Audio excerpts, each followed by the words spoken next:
L'ASP fondatrice a été créée en 1984. Aujourd'hui, les 240 bénévoles ne suivent plus seulement les personnes en fin de vie, mais aussi les patients faisant face à des maladies graves. Alors même si les champs d'action ont changé, l'objectif reste le même et la vie en est le maître mot. Nous accompagnons les gens jusqu'au bout de la vie. Beaucoup d'amis me disent « Ah, tu fais ça ?» Mais non, j'accompagne des gens qui sont en vie, je n'accompagne pas des morts. Et moi, la mort, c'est comme toi, je me pose des questions, comme tout le monde.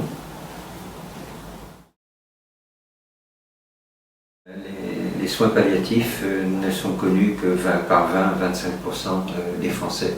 Et nous complétons, je dirais, le soin par l'accompagnement à l'écoute, c'est-à-dire l'accompagnement citoyen. Il faut savoir que l'accompagnement en soins palliatifs a été défini dans une loi de 1999 qui précise que les malades en fin de vie ou en soins palliatifs doivent être accompagnés par des bénévoles, bien sûr par l'équipe soignante, mais aussi par des bénévoles. Et nous sommes la seule association en France qui soit prévue dans une loi. Il n'y en a pas une autre. Véritablement, c'est pour montrer l'importance de l'accompagnant dans des situations comme celle-là. Voilà, et aujourd'hui, nous avons 240 bénévoles, nous avons une forte demande des institutions pour augmenter, pour mettre en place des équipes, mais nous avons une grande difficulté de recrutement, parce qu'effectivement, il faut sélectionner, il faut former et suivre. Tout ça, c'est très lourd. Nous avons à peu près 400 par an, 400 demandes de bénévoles, enfin des candidats bénévoles qui nous appellent. Et à la fin de l'année, nous en recrutons 10%, c'est-à-dire environ 40 à 50, pas plus. Une présence, une oreille, c'est ce que propose l'ASP fondatrice. Un accompagnement citoyen plus qu'un accompagnement psychologique, les bénévoles écoutent le patient et font simplement don de leur présence. C'est la société civile qui vient en fait au contact des gens qui sont moins bien.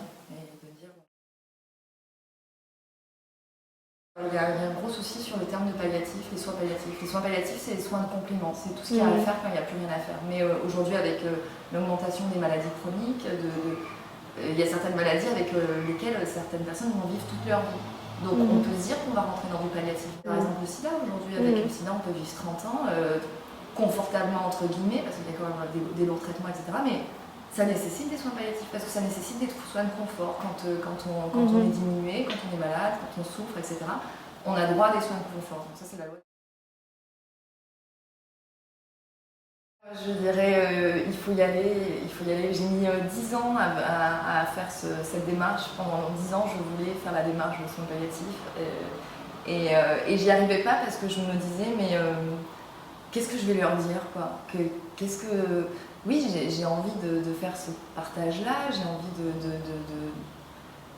de m'occuper de cette cause-là, mais comment justifier cette envie? Moi, je me disais, c'est vrai que ça fait un peu morbide, quoi. Autour de moi, quand je parlais de soins palliatifs, on me disait, qu'est-ce que c'est que ça? Et en fait, les soins palliatifs, c'est vraiment de la vie, quoi. C'est de la vie jusqu'au bout. Les soins palliatifs se positionnent contre l'acharnement thérapeutique, contre l'euthanasie, contre toute forme de violence sur la vie, en fait. Et de dire, on va laisser les personnes à leur rythme. On n'est pas la vie pour la vie, quoi. On ne va pas maintenir des gens en vie juste pour les maintenir en vie s'ils ne sont pas là. On va respecter la vie et on va la laisser comme ça.